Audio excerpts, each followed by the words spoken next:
La police du pays demande aux conducteurs d'être prudents sur les routes en ce long week-end pascal. Elle sera là pour sanctionner tous ceux qui commettront des infractions. Un père et ses 3 fils prennent la route pour leur week-end annuel de camping. Bess, ma femme, préférait rester à la maison.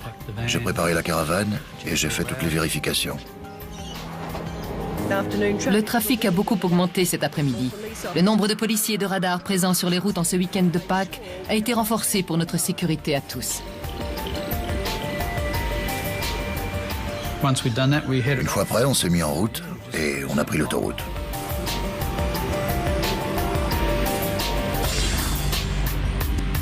Bonjour, bienvenue dans les Enquêtes Impossibles, cette série qui, mieux qu'aucune autre, dévoile dans le détail les techniques de l'enquête criminelle. Lequel d'entre nous n'a jamais perdu patience dans un embouteillage dû à un accident de la route? Sans toujours nous préoccuper de la souffrance des victimes, n'avons-nous pas souhaité que la circulation se rétablisse au plus vite pour que nous puissions poursuivre tranquillement notre voyage? Égoïsme. Dans l'affaire qui nous intéresse maintenant, une collision se produit la nuit sur une autoroute australienne. Après avoir causé la mort d'un jeune garçon, le chauffard responsable de l'accident prend la fuite. Dès lors, toute la zone concernée se transforme en scène de crime. Elle est passée au peigne fin par les experts de la police scientifique et la question est la suivante, parviendront-ils à collecter suffisamment d'indices pour identifier et surtout retrouver l'automobiliste coupable? C'est ce que nous allons savoir tout de suite. Il était assez tard dans la nuit. On n'avait plus beaucoup d'essence. On est arrivé à hauteur du panneau de Violet Town et j'ai vu qu'on allait croiser la prochaine bretelle. Je cherchais la sortie et soudain, j'ai entendu un énorme bruit.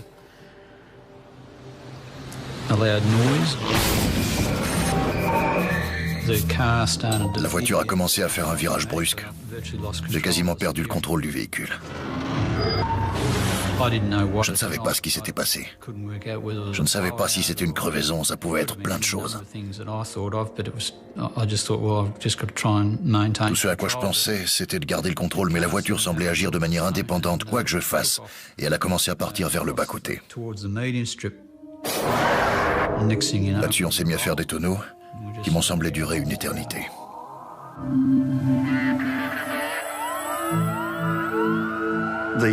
Les premiers policiers sur la scène ont d'abord cru qu'il s'agissait d'un accident impliquant seulement une voiture avec une caravane, qu'elle s'était retournée, tuant une personne. C'est seulement 1 heure plus tard, en parlant avec une femme qui avait été témoin de l'accident et aidé les occupants de la voiture, qu'un des policiers a appris que la caravane avait en fait été percutée par un camion. Évidemment, ça a totalement changé la nature de l'accident et celle de l'enquête. Ça nous plaçait dans une situation difficile au niveau de la scène du crime, parce que chaque seconde qui passe fait perdre des indices.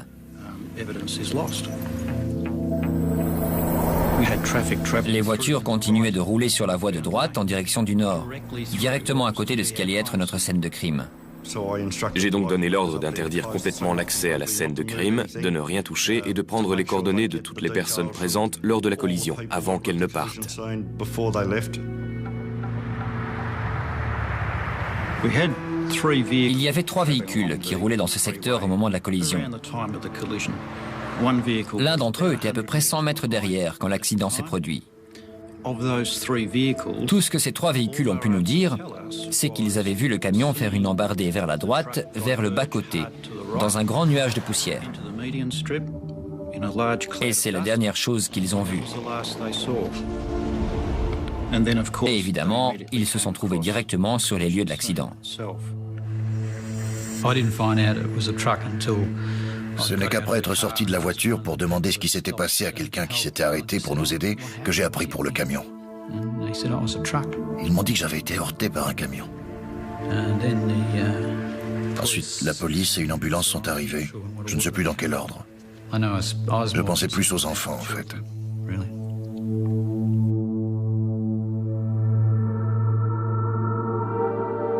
Le fils de Yann Nikki, 12 ans, est tué dans la collision. C'est seulement dans l'ambulance que j'ai appris qu'il était mort.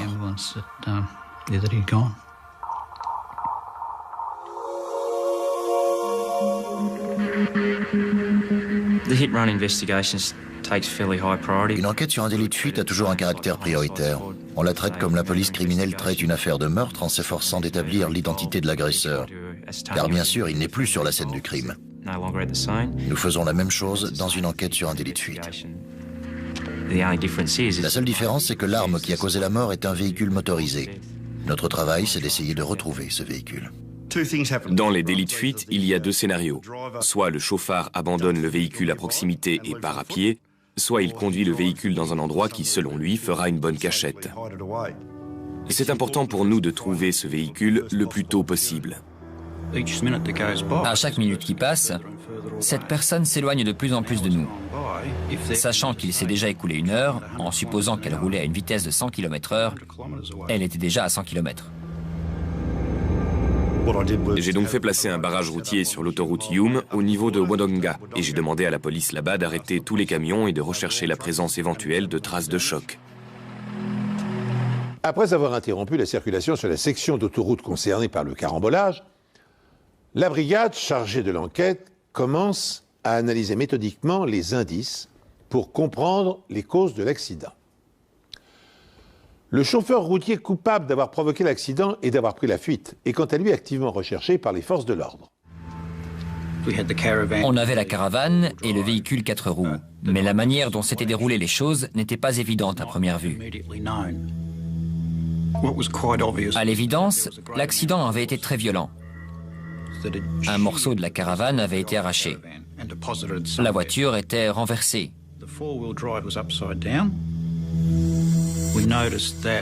On a remarqué 2 traces sur l'aile droite de la voiture.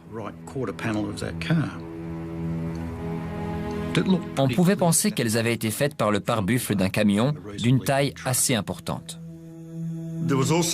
Il y avait également eu un transfert de peinture assez important sur l'arrière de la caravane et la voiture. Quand 2 véhicules entrent en contact, peu importe le type de véhicule, il y a toujours un transfert de substance. Dans le cas présent, on avait plusieurs taches de peinture rouge sur l'arrière de la caravane et une autre sur la voiture. Ça ne veut pas nécessairement dire qu'on a affaire à un camion rouge, mais au moins on peut en déduire que le camion en question a du rouge à l'avant. C'est pas la panacée, mais c'est un bon point de départ. Dans cette affaire, des parents ont perdu un enfant. Et nous voulons autant qu'eux comprendre pourquoi. Pourquoi leur fils est-il mort? Et le seul qui puisse répondre à ça, c'est le conducteur de l'autre véhicule qui s'est enfui. Un garçon de 12 ans ne mérite pas qu'on le laisse mourir sur le bas-côté de l'autoroute.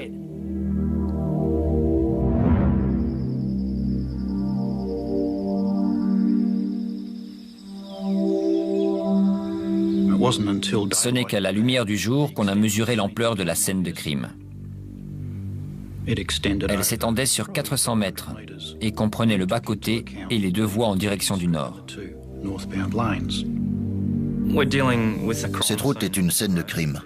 Une personne est morte et un conducteur a quitté les lieux. Il est impératif de collecter tous les indices pour pouvoir analyser ce qui s'est passé et pouvoir traduire le responsable en justice si un crime a été commis. C'était le vendredi saint du week-end de Pâques. Nous avons fermé l'autoroute Hume en direction du nord. C'était nécessaire. Quand il y a eu un accident sur une route très fréquentée, on ne peut pas juste mettre un ruban autour de la scène de crime, poster un garde et dire qu'on reviendra jeter un œil le lendemain. On n'a droit qu'à une chance, alors il faut fermer la route et faire ce qu'on a à faire le jour même. Et c'est ce qu'on a fait. Beaucoup d'automobilistes étaient mécontents, mais on ne pouvait rien y faire. Il fallait collecter d'abord tous les éléments dont on avait besoin. Sur une scène de crime, on procède à un examen en 7 points. On photographie ce qu'on voit, les indices sur la route et sur les véhicules. Ensuite, on prend des mesures pour situer avec précision chaque élément en utilisant un tachéomètre de géomètre. Cet appareil est capable de mesurer les angles horizontaux, verticaux et les distances.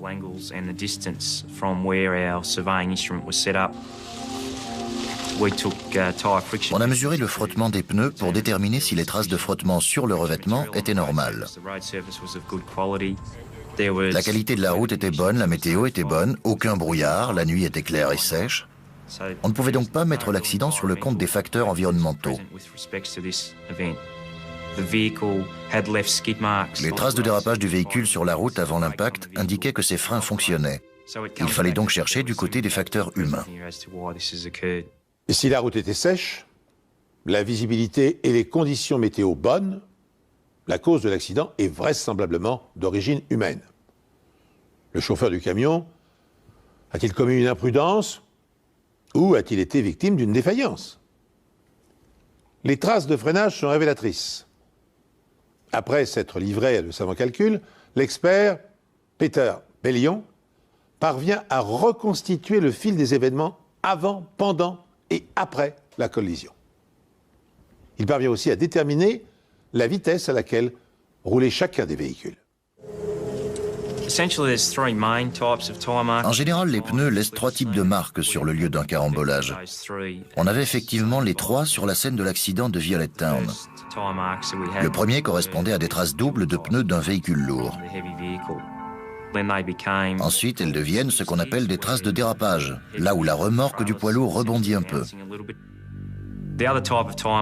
Les autres traces de pneus qu'on a trouvées sont les traces que laisse classiquement un véhicule lors d'une perte de contrôle. Mes conclusions étaient que le camion avait dérapé environ 26 mètres avant l'impact. Vu le début des traces de dérapage, le camion roulait, selon mes calculs, à approximativement 106 km/h. Le côté passager du poids lourd avait percuté l'arrière côté conducteur de la caravane. Ça leur a fait perdre le contrôle de leur véhicule et ils se sont mis à faire un mouvement de rotation vers les voies de circulation de droite en direction du bas-côté.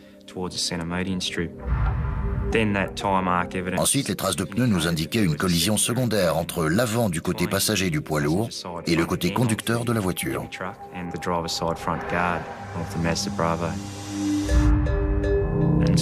Après ça, les traces de pneus font une courbe vers la gauche. Un peu après, la caravane et la voiture se sont détachées et la caravane a fini sa course sur le bas-côté à droite, alors que la voiture est retournée sur la route.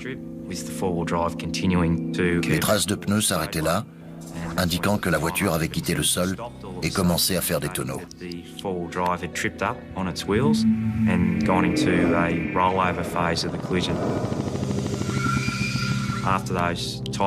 À l'endroit où les traces de pneus finissaient, il y avait un certain nombre de rayures et d'éraflures sur la route menant à la position finale du véhicule, juste avant la sortie Violet Town.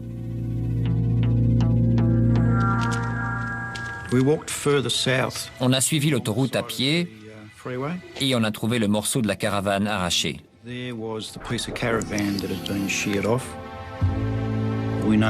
Dessus, il y avait une marque incrustée qui ressemblait à un bout de la lettre A ou à un V inversé. On ne savait pas vraiment, mais on distinguait bien la forme. Il pouvait s'agir d'un bout de plaque d'immatriculation. Ensuite, on a examiné la surface de la route. On cherchait entre autres tout ce qui serait susceptible de nous conduire au véhicule qui avait quitté la scène de l'accident. Et je suis tombé sur ce que je considère comme le Saint Graal dans notre métier en matière de preuves. Un fragment suffisamment intact pour nous donner une piste. Malgré toutes les voitures qui ont traversé les lieux de l'accident la nuit précédente et qui auraient pu détruire des preuves, un morceau de verre de feu clignotant est encore là. Et dans ce cas précis, ce fragment comportait une série de numéros complètes. Il venait probablement du camion. On espérait pouvoir identifier de quel type de verre de feu clignotant il s'agissait, voire en tirer des informations sur le type du véhicule dont il provenait. Le problème était qu'il y a à peu près 160 000 camions immatriculés en Australie. On espérait que le conducteur se présenterait de lui-même à la police. C'est souvent le cas dans les collisions avec délit de fuite. Le conducteur regrette ensuite sa décision. En général, si ça doit se passer comme ça, il se rend dans les 24 à 48 heures. Un père bouleversé a lancé un appel émouvant pour retrouver le conducteur ensuite, après la tragique collision qui s'est produite sur l'autoroute Hume. Son fils, âgé de 12 ans, a été tué lorsqu'un camion a percuté leur caravane. Ian Fleming retient ses larmes en parlant de son fils de 12 ans, Nicky, tué lorsqu'un chauffard qui a ensuite pris la fuite les a percutés. Il y a eu brusquement un terrible impact à l'arrière de la caravane qui a fait sortir la voiture de sa trajectoire. J'ai cru que c'était un cauchemar. Mon fils m'a dit qu'il s'était cru en plein rêve. On n'arrivait pas à y croire. La police affirme que le chauffard savait très bien ce qu'il avait fait. J'aimerais qu'il repense à ce qu'il a fait et qu'il ait la dignité de se faire connaître. Après avoir passé plus de 12 heures à inspecter les lieux et les abords de l'accident, la police fait rouvrir la portion d'autoroute sur laquelle le jeune Nicky Fleming a été tué. Les enquêteurs espèrent que les indices leur permettront d'identifier le camion impliqué dans la collision. C'est une tâche titanesque, une aiguille dans une botte de foin, puisque plus de 160 000 camions sont immatriculés en Australie. Le fragment de verre retrouvé sur le lieu de la collision a été analysé à notre laboratoire scientifique. Les recherches ont permis d'établir qu'il s'agissait d'un verre fabriqué par la société Hella. On a eu la confirmation qu'il s'agissait bien du verre d'un feu clignotant qui était fabriqué depuis 40 ans et pouvait servir sur un bateau comme sur un camion. Il pouvait être placé à n'importe quel endroit sur un camion. Ça ne nous menait pas très loin, mais ça nous permettait de réduire notre champ de recherche.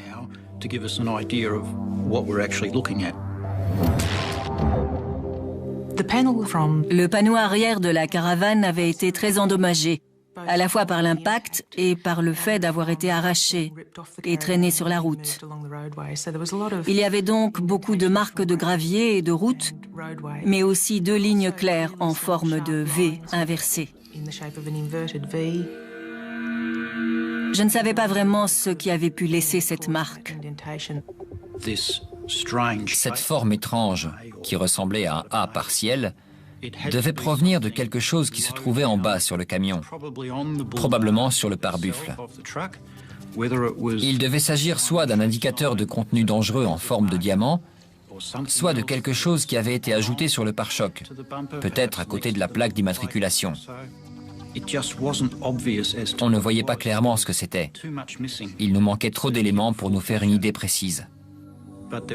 Mais il semblait aussi y avoir en impression la marque d'un matériau qui n'était pas métallique, mais qui venait plutôt d'un morceau d'étoffe.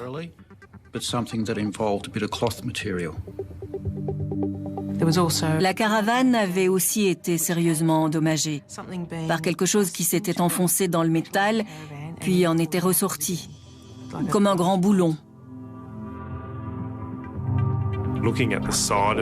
Sur le côté de la caravane, il y avait des dépôts de peinture rouge récents. Il y avait 3 échantillons de peinture sur le côté de la caravane. J'étais convaincu qu'on avait affaire à un camion rouge vif, mais des taches de peinture, même multiples, ont une valeur limitée tant qu'on n'a rien avec quoi les comparer.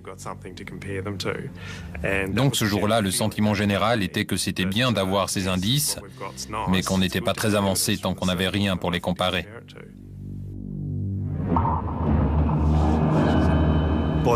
Deux ou 3 jours avaient passé et le chauffard ne s'était pas rendu à la police. Le barrage routier n'avait fourni aucune information intéressante. On se doutait que l'enquête serait longue et laborieuse. Le poids lourd ne s'est pas arrêté et la police de Victoria a entrepris des recherches sur 3 états pour retrouver le véhicule. Il s'agit d'un poids lourd équipé d'un pare-buffle. Il a probablement de la peinture rouge abîmée, soit sur le tracteur, soit sur la remorque. Selon la police, il est impossible que le chauffeur ne se soit pas aperçu qu'il avait causé un accident. Les témoins ont déclaré que c'était un miracle qu'il ait réussi à revenir sur la route après la collision. Un garçon de 12 ans ne mérite pas qu'on le laisse mourir sur le bas-côté de l'autoroute. En général, on reçoit un coup de fil soit anonyme, soit d'un informateur qui nous dit « c'est ce type qui est impliqué dans la collision ou son camion se trouve à tel endroit ». Là, on n'a rien eu de tout ça. Alors, on a fait appel aux routiers pour essayer d'obtenir des informations.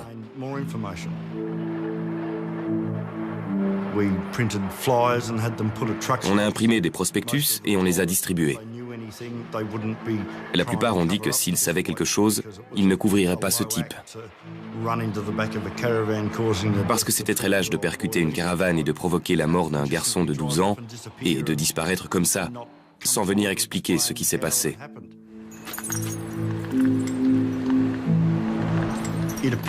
On avait le sentiment que le conducteur du poids lourd s'était mis au vert.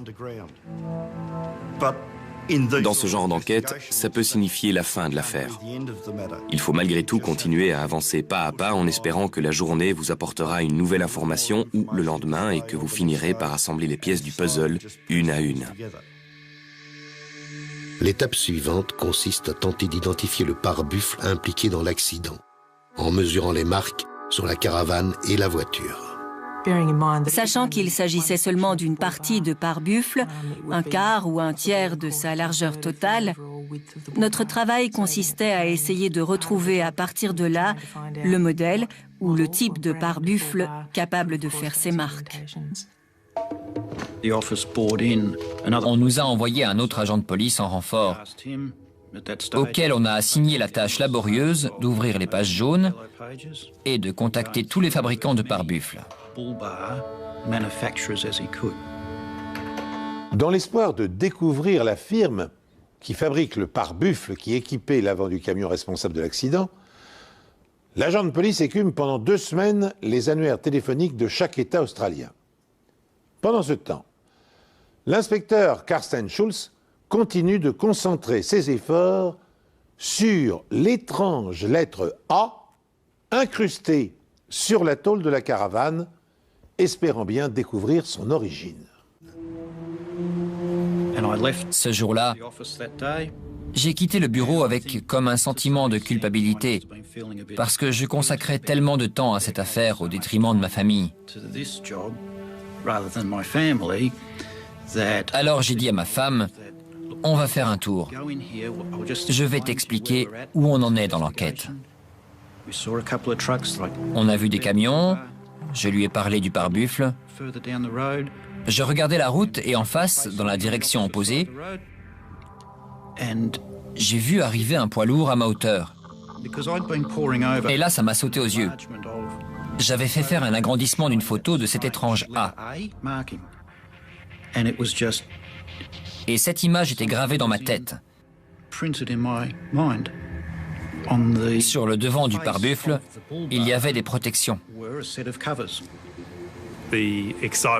L'excitation de Karsten était palpable à sa voix. Il m'a dit « Ted ». Je lui ai répondu « Oui, qu'est-ce que tu as à me dire, Karsten ?» Et lui me répond « Je peux te donner la marque du camion ».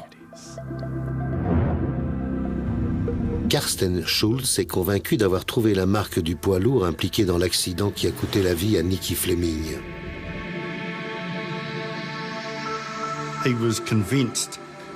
Il était persuadé que le W sur la protection en vinyle était ce qui avait laissé une marque sur l'arrière de la caravane.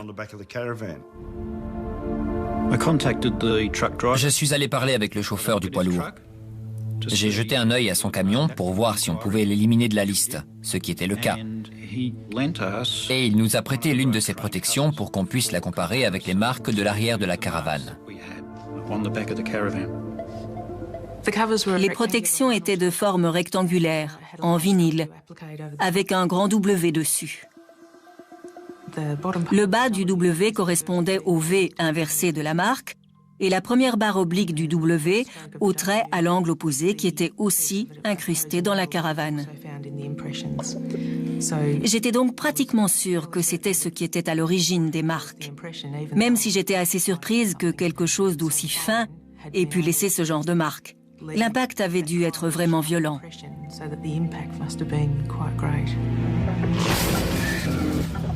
Ça a été une révélation. C'était la deuxième avancée majeure dans cette enquête. Parce que, parmi les 160 000 camions potentiels, On allait maintenant rechercher un type précis de poids lourd.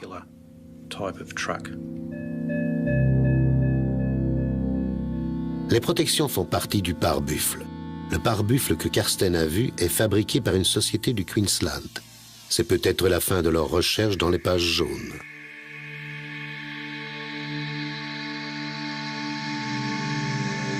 King Bars dans le Queensland a reconnu le pare-buffle que nous cherchions. C'est un pare-buffle de poids lourd produit depuis 4 ou 5 ans et qui équipe le modèle 4964F des camions Western Star. Les enquêteurs voient donc confirmer leur conviction que c'est un pare-buffle comme celui-ci qui a participé à la collision. La partie du pare-buffle qui nous intéressait a été reconstituée à partir des indications de King Bar. Elle correspondait parfaitement aux marques laissées sur la carrosserie de la voiture et le panneau arrière de la caravane, où elles étaient encore plus importantes. Tout se complétait parfaitement. De plus, le boulon à œil du pare-buffle s'insérait parfaitement dans le trou fait à l'arrière de la caravane. C'était un bonheur de voir tout s'assembler à la perfection. Il ne faisait plus aucun doute pour nous qu'on cherchait ce modèle précis de pare-buffle. Donc oui, on avait reconstitué une partie du camion mystère. Les experts obtiennent 2 résultats significatifs. D'une part, le pare-buffle a été fabriqué par la firme King Bar. D'autre part, le type de feu clignotant qui équipait le camion Western Star n'était pas disponible à la vente avant 1993. La police peut désormais réduire son champ d'investigation de près de 90%. Sur les 160 000 camions que compte l'Australie, seuls 17 000 peuvent désormais être impliqués dans la collision.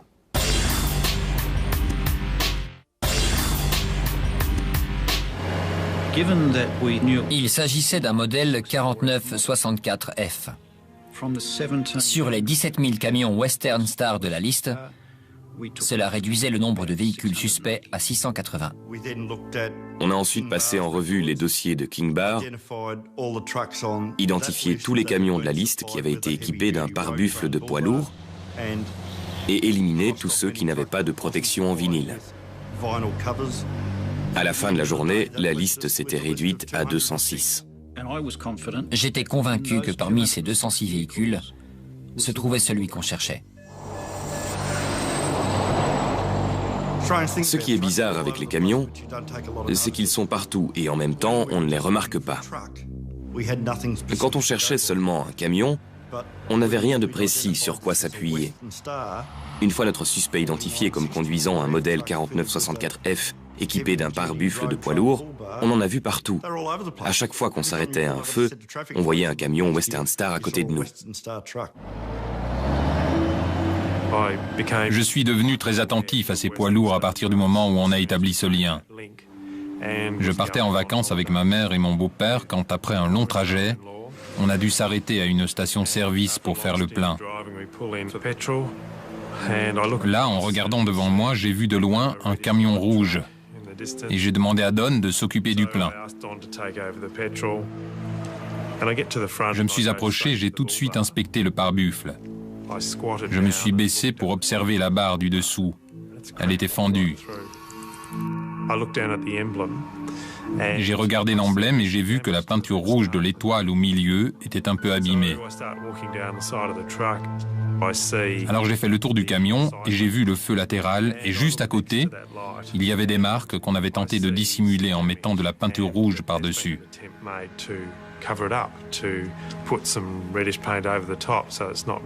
Je me suis dit qu'avec les 3 éléments que j'avais repérés sur ce camion, cela faisait du conducteur un bon candidat. Soudain, le bon candidat en question arrive sur Ted. Et je lui ai dit « Salut, sympa le camion. C'est quoi comme moteur ?» En tentant de dire ce qu'un passionné de camion aurait dit. Il est à vous, j'ai demandé. Et il m'a dit, à ma banque. C'était bon pour l'enquête. Il était plus probable que notre chauffard possède son propre camion, parce qu'un routier qui travaillerait pour une boîte se serait vu demander des comptes sur les dégâts sur la carrosserie. Avec le numéro d'immatriculation du camion, on a établi que le propriétaire et conducteur du camion s'appelait Brett Kilmore et qu'il habitait dans le Queensland. La police dispose désormais d'un suspect en la personne de Brett Kilmore. Mais avant d'interroger, elle doit établir qu'il circulait bien à bord de son camion dans les parages de l'accident. Pour obtenir une réponse, elle contrôle le relevé des communications reçues sur son téléphone portable durant la nuit du 9 avril 1998. Les relevés téléphoniques nous révélaient où il était à ce moment-là. Et c'était trop près de la scène de crime pour que celui qu'on cherche soit quelqu'un d'autre. Kilmore conduit un camion qui se trouvait à la 25e place sur la liste des 206 camions à examiner. Il est maintenant le suspect numéro 1. On a contacté sa compagnie d'assurance et on leur a posé des questions précises à son sujet. Il n'avait reçu aucune demande d'indemnisation de sa part concernant un accident ou des dégâts survenus à Pâques. En revanche, ils avaient des demandes d'indemnisation pour plusieurs accidents ayant eu lieu après Pâques. Le camion était à ce moment-là en réparation. Il fallait agir rapidement si on voulait examiner ce camion avant qu'il n'y ait plus de réparation effectuée dessus. 6 mois après la collision et le délit de fuite, la police a un suspect, mais son véhicule a été impliqué dans 2 autres accidents depuis Pâques. Et le camion est maintenant en réparation. Je me suis dit que ça allait être difficile, mais que nous allions examiner ce camion sous toutes les coutures pour tenter de trouver un quelconque indice ayant un rapport avec les traces retrouvées à l'arrière de la caravane et de la voiture accidentée. Le pare-buffle du camion avait été tellement endommagé dans le dernier accident qu'il paraissait difficile pour la police scientifique d'en tirer quoi que ce soit.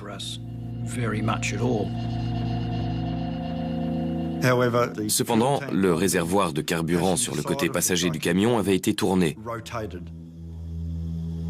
Et ce parce qu'il avait été endommagé lors de l'impact sur ce qui était alors l'extérieur du réservoir. Pour moi, c'était la preuve que Kilmore avait essayé de dissimuler les dégâts sur son camion pour que personne ne fasse le rapprochement. Mais ce n'est qu'une preuve indirecte. À ce stade, ils n'ont aucune preuve matérielle reliant directement le camion et Kilmore à la collision qui s'est produite près de Violettown. Après 2 jours, à mon grand regret, je n'avais rien qui établissait scientifiquement un lien indéniable. Mais j'avais plein de petites choses, notamment des prélèvements de peinture du camion. On a pris l'emblème blanc, le W du camion, dans l'espoir qu'un examen approfondi révélerait quelque chose de plus utile. Parvenus à ce stade de l'enquête et disposant de suffisamment d'éléments, les policiers estiment que l'heure est venue d'interroger le principal suspect. Au prétexte de l'entendre sur un accident qui s'est produit en Nouvelle-Galles du Sud, ils contactent Brett Kilmore et le prient de se rendre au commissariat de Brisbane pour répondre à leurs questions. On l'a ensuite informé qu'on appartenait à la brigade chargée d'enquêter sur les accidents mortels de la route dans l'État de Victoria et qu'on voulait lui parler d'une collision ayant eu lieu le vendredi saint à Violettown. Il a commencé par dire « Quelle collision? Je ne vois pas de quoi vous voulez parler. » Mais juste avant le début de l'interrogatoire, un revirement se produit. Il s'est renfrogné, il s'est mis à trembler et a ensuite fait le commentaire suivant. Ça fait 6 mois que je vous attends. Et dès qu'il a dit ça, c'est devenu concret. C'était bien l'homme qu'on cherchait depuis 6 mois. Que pouvez-vous me dire au sujet de cette collision? J'ai été accidentellement mêlé à une collision. Je dois vous demander de parler un peu plus fort, s'il vous plaît. Oui, j'ai été accidentellement mêlé à une collision. Comment vous y êtes-vous retrouvé mêlé? J'ai tapé l'arrière de sa caravane. Vous rappelez-vous à quel moment vous avez vu la caravane pour la première fois? Quand c'était trop tard. Disons que je l'ai vue à faible distance. J'étais perturbé par des phares derrière moi. Mon esprit était préoccupé par l'idiot qui conduisait derrière moi. Je ne lui reproche rien. Ce n'est pas lui qui a causé l'accident.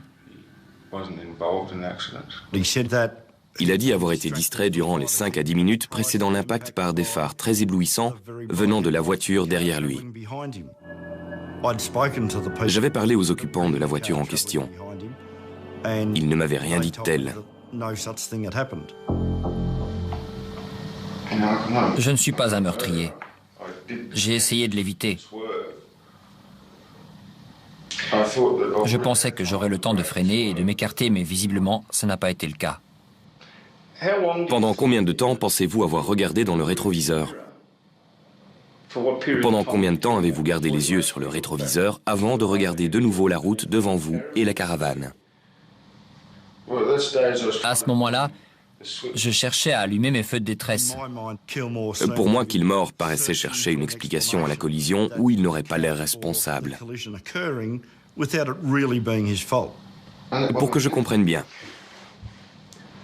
il y a une caravane qui roule devant vous sur la voie de gauche et vous ne la voyez pas avant d'être, disons, à 20 mètres de distance. Il y avait un trou. Un énorme trou. Était-il vraiment concentré comme il le prétend sur les phares derrière lui pendant ce temps-là? Pour une raison ou pour une autre, il n'a pas regardé, comme il aurait dû, la route devant lui et vu cette énorme caravane blanche. C'était inexplicable. Comment aurait-il pu ne pas la voir? Vous savez si les feux de la caravane étaient allumés? Quand j'ai été assez proche d'elle pour la voir, il n'y avait pas de feu allumé. Je n'ai vu aucun feu de frein allumé. Tout ce que je voyais, c'était une grande caravane blanche.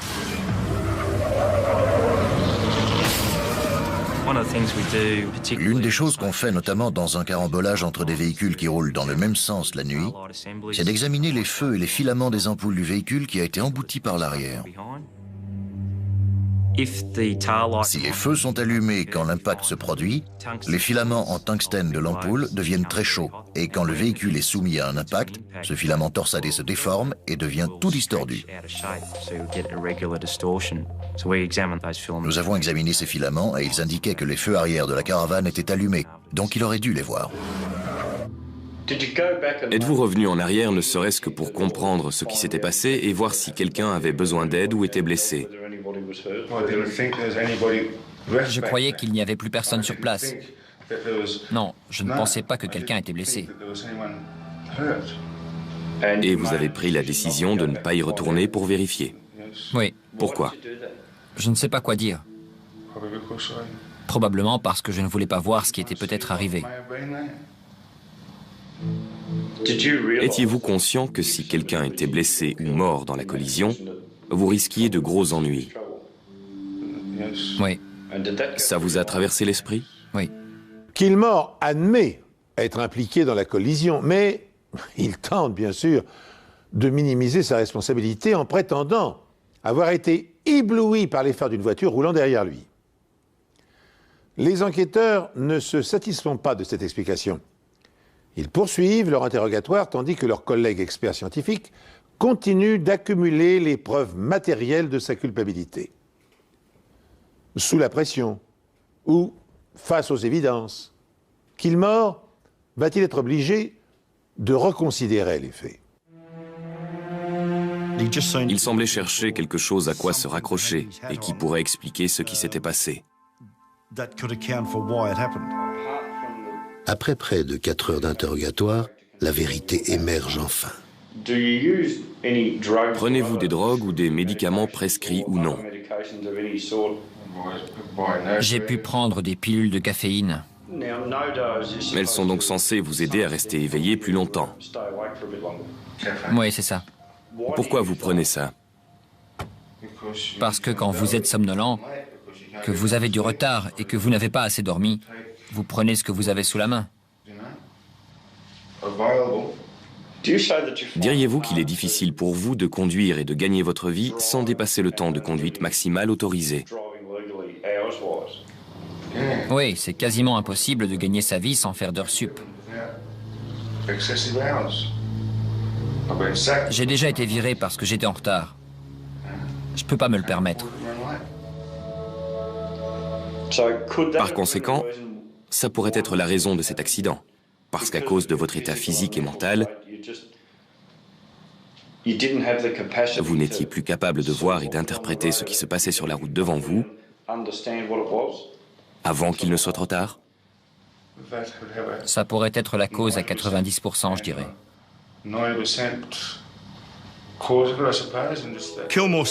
Kilmore a commencé sur la défensive en niant toute participation au carambolage de Victoria. Mais à la fin, il a admis qu'il était fatigué et qu'il n'arrivait plus à rester concentré.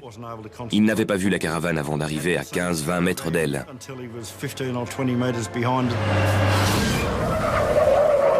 Et à cette distance, même en freinant avec le frein à main et en tentant de s'écarter, il est trop tard pour éviter la collision. Son attitude a été d'une négligence totale, à tel point qu'on peut parler d'homicide involontaire.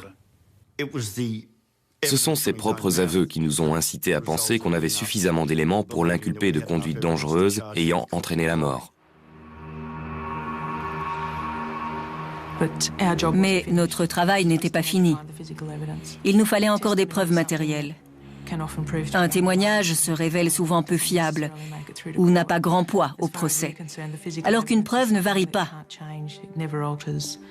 Elle ne change jamais dans son interprétation. C'est un fait inaltérable et une fois qu'elle est là, vous savez que vous pouvez aller au procès.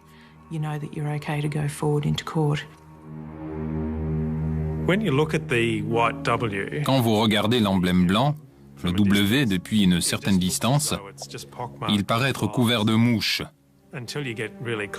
Mais quand vous vous approchez, vous vous rendez compte que tous les points noirs ne sont pas des mouches. L'une de ces marques est en fait un trou. Il était très petit, quelques millimètres de largeur seulement, mais il avait une forme particulière. J'ai inspecté l'arrière de la caravane et dans un coin, il y a une vis à tête cruciforme. Et non seulement il y a du plastique blanc dans la tête de la vis, mais sur ce plastique blanc, il y a des fibres extrêmement brillantes. Et la vis entre parfaitement dans le trou minuscule, visible sur le plastique. Mieux encore, les fibres qui s'y trouvent incrustées sont parfaitement identiques à celles qui se trouvaient sur le pare-choc du camion. À force de persévérance, les experts sont parvenus à obtenir ce qu'ils cherchaient depuis des mois, établir la preuve irréfutable de l'implication de Kilmore dans l'accident. Ils sont dès lors en mesure d'informer le jury et d'alimenter la plaidoirie du procureur. Pour moi, à ce moment-là, c'est Eureka. Grâce à cette preuve, je peux affirmer sans l'ombre d'un doute que ce camion a percuté une caravane. C'est le moment clé de l'affaire sur le plan médico-légal. Je regrette de ne pas m'être arrêté. Les choses auraient été bien plus faciles. Mais dans les premiers instants, les 5, 10 minutes après le moment où ça se passe, c'est le plus difficile.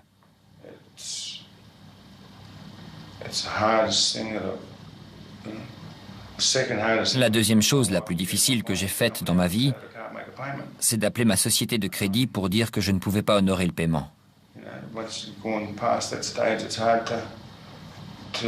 Passer ce stade, c'est dur à admettre. J'ai mis toute ma vie dans ce camion. Je ne voulais pas le perdre. Mais étant donné les circonstances, ce que j'ai fait a peut-être coûté la vie à un enfant.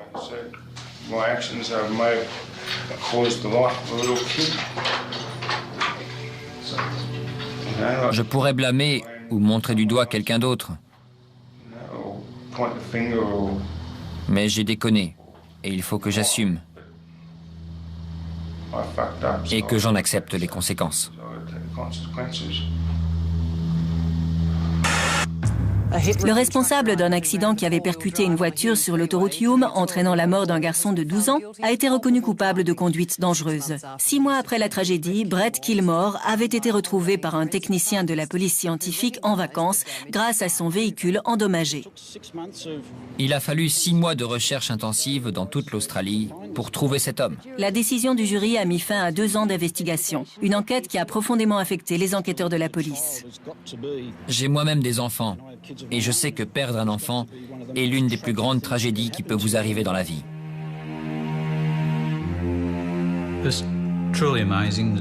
C'est vraiment étonnant de voir à quel point ils ont mis tout leur cœur et toute leur âme dans cette enquête. Ils ne se sont pas contentés de travailler de 9 à 17 heures. Je crois qu'ils en rêvaient quasiment la nuit. Ils y pensaient 24 heures sur 24. Et de les voir mettre tant d'efforts et de ressources pour trouver cet homme n'effaçait pas la perte que j'ai subie. Mais ça a été d'un grand réconfort. Ça m'a beaucoup surpris.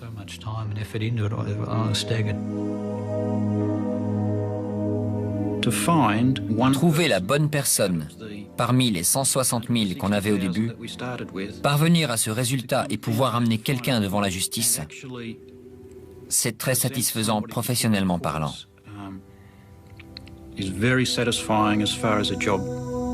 C'est ça notre travail. Un routier qui avait pris la fuite après avoir percuté une voiture sur l'autoroute Hume, tuant un garçon de 12 ans, a été condamné à 5 ans de prison.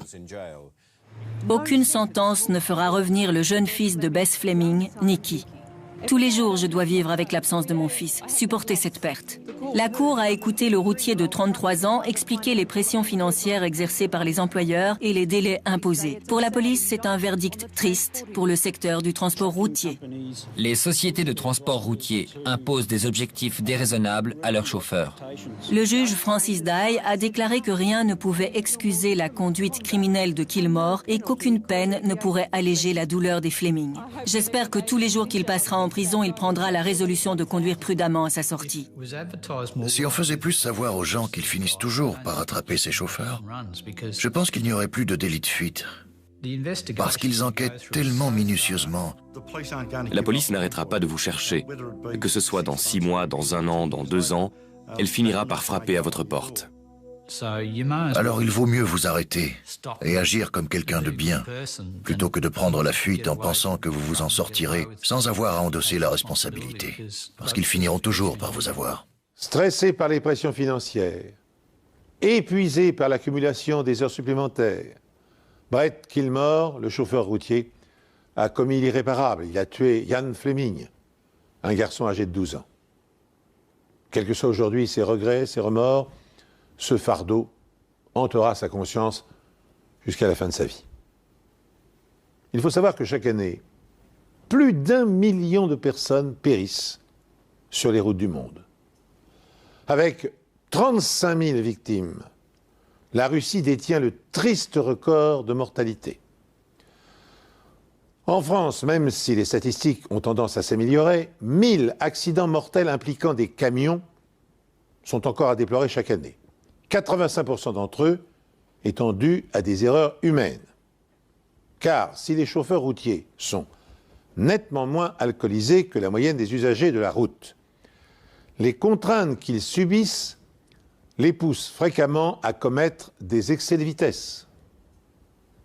Pour en terminer sur ce sujet, sachez encore que l'article 434-10 du Code pénal prévoit qu'un conducteur auteur d'un délit de fuite sera pénalisé d'une suspension de son permis de conduire en cas de dommages corporels, sanction assortie d'une peine de 2 ans de prison et d'une amende de 30 000 €. C'est en vous incitant à la prudence sur les routes que je vous donne rendez-vous prochainement sur cette antenne pour une nouvelle émission des Enquêtes Impossibles.